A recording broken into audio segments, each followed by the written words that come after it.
Gav, who would have thought that one of the players who would draw the most, attract the most controversy would be the said man, Kevin De Bruyne? I think he's pissed off a few of his teammates, has he? Massively. So, for any listeners unaware of this, he did an interview with The Guardian that ran the day before the game against Morocco. Now, the interview was done before the World Cup. I think he said very bluntly, we won't win the World Cup because we're too old. And, top marks for honesty, but maybe don't say it. And then there was a very snippy comment by Jan Vertonghen, who I think is the oldest player in the team, after the game against Morocco, who said, well, look, maybe we're a little bit old up front as well. So all is not well. I mean, I think End is right. I think the only people really shocked by Belgium losing to Morocco are those who didn't see Belgium play Canada. They were absolutely blessed to win that game 1-0. Absolutely blessed. They do. I mean, De Bruyne is right. Like they just look old. The defense, I think, I'm not sure did Dendoncker, Vertonghen and Alderweireld play again. They played against Canada, combined age of 101. I mean, Tielemans was the youngest guy who started in the first game at 25 and he couldn't run, so he introduced Onana for this game, who was a little bit more athleticism. But sadly, it looks like Martinez has stayed a little bit too long there. Now, there's an interesting debate to be had as to whether Martinez has failed as Belgian manager, if Belgium wasted their golden generation by appointing Martinez. Shane, what do you think? Yeah, like I saw your comments on it on Twitter, and to be honest with you, I'm probably largely behind you. Like I think he's one of these personality types that, for some reason, people just don't have much faith in him or don't give him very much credit. Now, it's easy not giving him credit at the moment because they're doing so poorly, but I mean, he had them humming there for a long, long time. As you said, I think they rose to ranked number 1 in the world under him for a while. So he was doing a good job. Are the players coming through and he's not giving them their chance? I don't see anybody saying that. In any of the literature I'm reading, it's not any of the Belgian football experts are not saying, oh, he's hung on to the old guard too long.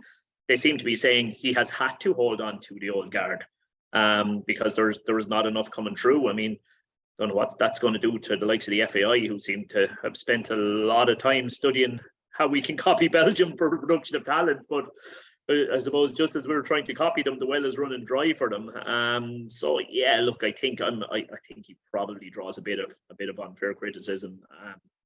What's he meant to do with the dad's army that he's got, as Kevin has said to us? I just think if anybody's surprised that this Belgium side are failing at this stage of the tournament, people are still referring to this team as the golden generation of Belgium. This is like, it's the equivalent of playing if England took their first golden generation of 06 and they were still playing with them at the Euros in 2012 with the exact same lineup, and you're playing David Beckham at right wing, and you're thinking, what has happened to England's golden generation? Well, David Beckham's now 45, so that might have an issue. That might be an issue. So this is the thing. Like, I think Martinez did as good as probably would have been expected with that golden generation. They had great players, but they never had a golden generation plus a superstar. And I think that's what you need to win a major tournament, because if you look at De Bruyne, Hazard at his best as well. Hazard when he was fit. De Bruyne now is a superstar, but he wasn't for 1.5 of the major tournaments that Martinez had him at. And if you look at the World Cup, the France one, like, France had amazing players, then Kylian Mbappe. That's what you need to win these major tournaments. And I just don't think Belgium ever had that one player who was arguably the best player in the world. I think like Martinez is only, he's got knocked out at the Euros and at the World Cup by a single goal to the eventual winners. Got to the last 16? Maybe quarterfinals of the Euros, I can't remember. And then quarterfinals of the Euros, and then the semi-finals of the World Cup. I think those are pretty small margins. And I think the flop is our old pal Mark Wilmots. Okay, he beat Ireland 3-0 at Euro 2016, but got knocked out by Wales.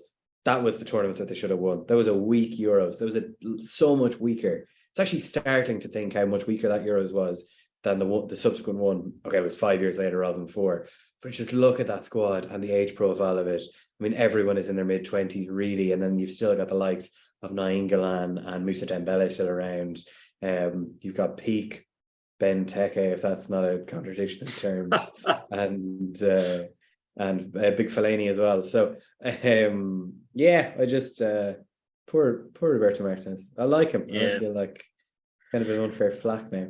At least he is from the one English journalist who I furiously found on Twitter last night to make my point.